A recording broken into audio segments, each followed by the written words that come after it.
Hello students, this is your course on content marketing. In this video on different types of content formats, we're going to talk about podcasts.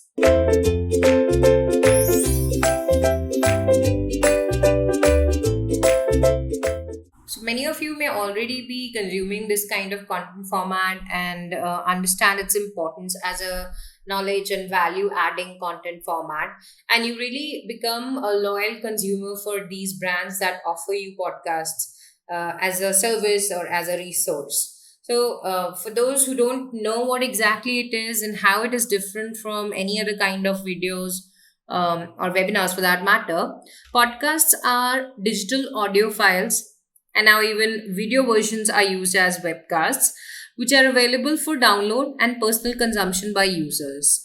So, this is the traditional definition. Nowadays, podcasts are specific to platforms. For instance, you could be an Apple user, and you could be a Spotify user, you could be a Ghana user, and on these particular platforms, you will find podcasts which you may or may not choose to download, but you can access anytime. So these are the type of content which are dependent on the narration or the voice or the audio uh, type of information or content which is being offered by the brand. The content of a podcast is specific to a topic niche and is often created in an episodic format. So, as a content marketer, what you can do is you can identify a broad topic niche or a content niche. Within that, identify 5, 10, 20, 80, how many ever you want episodes or short form content which you want to be discussed in, which you want to be talked about in a podcast, and then create the same. So you basically you convert that text content into a audio content or a video content. The idea here is that you are engaging your customers with sometimes the charisma of the narrator, sometimes the potency of the content itself.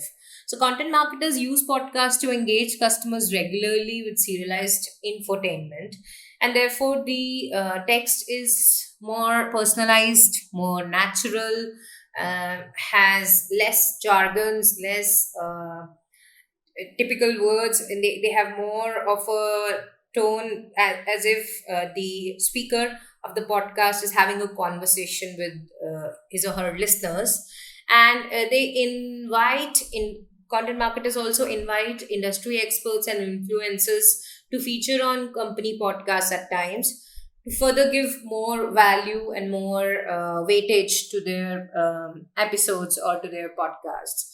And podcast listeners are loyal, affluent, and educated audience usually, because these are people who are consuming content on the go most of the time.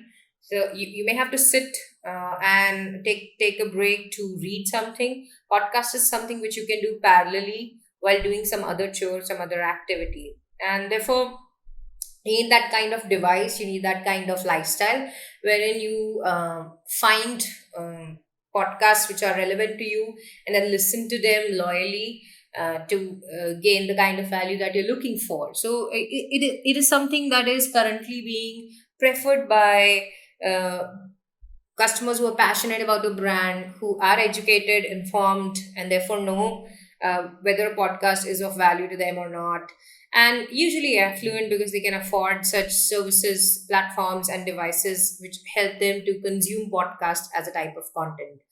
Then 80% of these customers they listen to all or most of each podcast episode, which is a very high rate of consumption for any kind of content format with regularity. And they listen to an average of 7 shows per week, which means that customers can have varying tastes and preferences and can be subscribing to or downloading different categories of podcasts in a given week, or if a company is publishing multiple podcasts in a week, these customers are likely to consume that content religiously. Then, when you compare demographically, more men are inclined to consume podcasts than women. There's a 56-44% ratio. And monthly listening of podcast is on a rise. And the graph that you see here is that of US population, but it is very indicative of the global population also, wherein more and more customers are finding podcasts value adding kind of content for them. And therefore, as a content marketer, when you're planning video contents, when you're planning text content, you also have to plan podcasts as a feature in your content calendar. It is something that requires regularity, without which you cannot really engage your customers properly. So it has to feature consistently in your calendar. But since it requires special tools for recording, or special softwares or platforms for recording and distributing, it makes sense if you give it a little lower priority and create other types of formats first, and then go on to build this as a strong customer engagement format for your content marketing strategy. So that's about podcasts. Next up, we'll talk about webinars as a type of content format. Until then, thank you.